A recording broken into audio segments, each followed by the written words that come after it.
இப்போ நம்ம ஏலகிரியில் இருக்கக்கூடிய ஏலகிரீஸ்வரர் சிவன் கோவிலுக்கு தான் வந்திருக்கோம். இந்த கோவிலினுடைய கட்டிட அமைப்பே விசித்திரமானது. எப்படிடா அப்படின்னு சொன்னால், வழக்கமாக நம்முடைய கோவில்கள் எல்லாமே தமிழர்களுடைய கட்டடக்கலையை வச்சுட்டு இருக்கோம். ஆனால் இந்த கோவிலினுடைய கட்டடக்கலை எல்லாமே மிங்கிளானதாக இருக்குது. ஒன்று ஒரு நேபாளத்தில் இருக்கக்கூடிய கோவில்களினுடைய கட்டமைப்பு ப்ளஸ் சைனாவினுடைய கோவிலினுடைய கட்டமைப்பு, கேரளாவினுடைய கோவிலினுடைய கட்டமைப்பு, அத்தனை கட்டமைப்புகளும் சேர்ந்து தான் இந்த கோவில் இருந்துட்டு இருக்கு. நம்ம இங்கிருந்து பார்த்தாவே அந்த கோபுரம் உங்களுக்கு தெரியும்.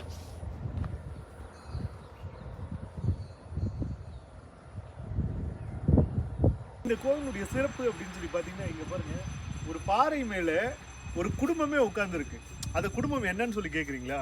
சிவன், பார்வதி பிளஸ் விநாயகர், முருகர் எல்லாமே சேர்ந்துருக்காரு. இதுல இந்த இடத்தோட ஸ்பெஷல் பார்த்தீங்கன்னா 2 நந்திகள் இருக்கு பாருங்க, பிரம்மாண்டமான நந்திகள். நம்ம இந்த நந்திகளை பார்க்கும்போது தஞ்சை பெரிய கோவிலில் பார்த்த நந்திகளுடைய நினைவு தான் வருது. இந்த 2 நந்திகளும் சிமெண்டால செஞ்சதுன்னா, ஒன்று அந்த பாறை மேல இருக்கக்கூடிய சிவனை பார்க்குற மாதிரி இருக்கு, இன்னொன்று அப்படின்னு சொல்லி பார்த்தா இந்த இடத்துல இருக்கக்கூடிய கோவில் இருக்கக்கூடிய பார்க்குற மாதிரி இருக்கு.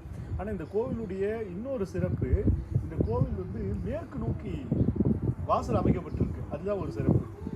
இந்த கோவிலினுடைய ஸ்தல வரலாறு அப்படின்னு சொல்லும்போது, சென்னையில் ஒரு தம்பதிகள் இருக்காங்க.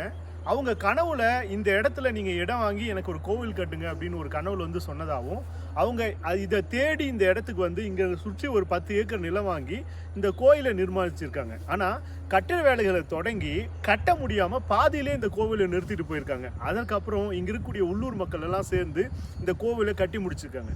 இந்த கோவிலினுடைய சிறப்பு என்னடான்னு பார்த்தா, ஆற்றுப்படுகையிலிருந்து கூழாங்கற்களை எடுத்துகிட்டு வந்து கோவிலினுடைய மூலஸ்தானத்தில் அப்படியே பதித்து ஒரு மழையின் மேலே ஒரு சிவன் இருந்தால் எப்படி இருக்குமோ அந்த மாதிரி இருக்கிற மாதிரி செய்திருக்காங்க.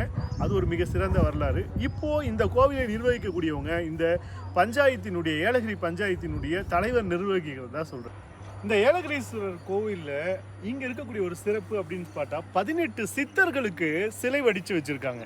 அது மிக பெரிய விஷயமா இருக்குது. நம்ம ஒவ்வொரு இடத்துல ஒரு சித்தரை பார்க்கலாம். இந்த பெரும்பாலும் சிவன் கோவிலில் நாயன்மார்கள் 63 நாயன்மார்களுடைய சிலைகள் தான் இருந்துகிட்ருக்கும். ஆனால் இந்த கோவிலில் நாயன்மார்களுக்கு பதிலாக சித்தர்களினுடைய 18 சித்தர்களுடைய சிலைகள் செய்து வைக்கப்பட்டிருக்கு.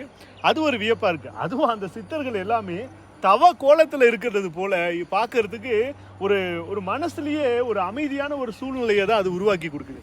இங்கே பாருங்கள், போகர், காழங்கி, கருவூரார், மச்சமுனி, குதம்பை முனி, தேரையர், கோரக்கர், இந்த மாதிரி இடைக்காடர், இந்த மாதிரி பல்வேறு சித்தர்களுடைய சிலைகள் அப்படியே சிவனை பார்த்து தியானம் செய்கிற மாதிரி செய்திருக்கிறது ரொம்ப சிறப்பாக இருக்குது.